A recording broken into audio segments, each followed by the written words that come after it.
Okay, so when I think of gratitude, and if I were to make an ex voto out of an experience in my own life, it would actually be the experience and the journey that led me to George Fox University, because I was originally going to Boise State, and I was kind of going out of, well, I don't know what else to do. I don't know where else to go because I've always wanted to major in marine biology.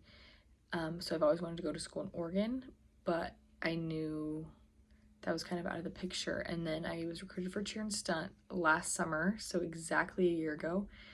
And I quickly submitted my application to George Fox and everything, and it was just kind of crazy how the stars aligned and how everything fit so perfectly for me to go there.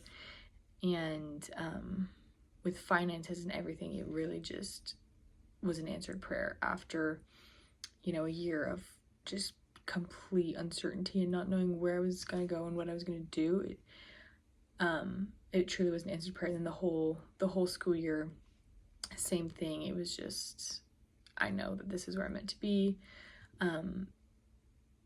So something I would paint, actually the first thing that came to mind is kind of me standing alone in the quad area of George Fox, kind of where the library and Clages are, like that little sidewalk area.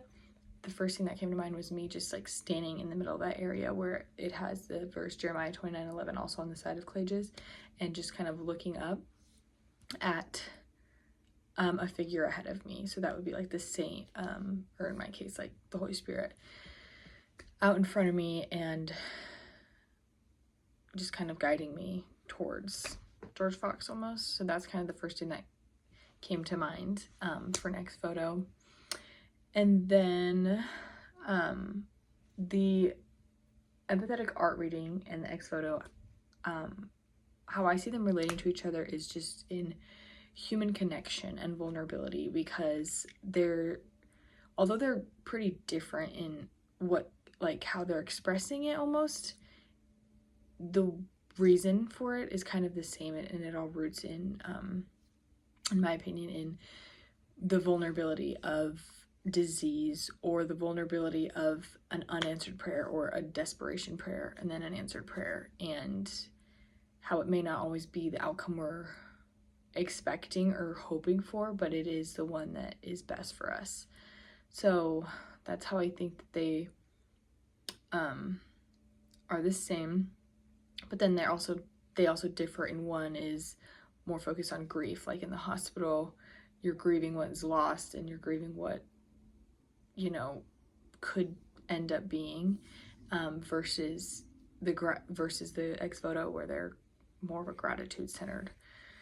And then I would expect who makes things to impact what is made, because if you're being forced to make something, or if it's being made for a particular audience, then it's more going to be more biased and less heartfelt, less empathetic, less vulnerable, in my opinion. And then something that I have experience with is going to Catholic cathedrals or churches, and just the art. I don't necessarily know who is behind the art specifically, but just seeing it, how it relates to like different parables or just different Bible themes, is something that has had an impact on me and reminds me of this topic of ex voto. So thank you.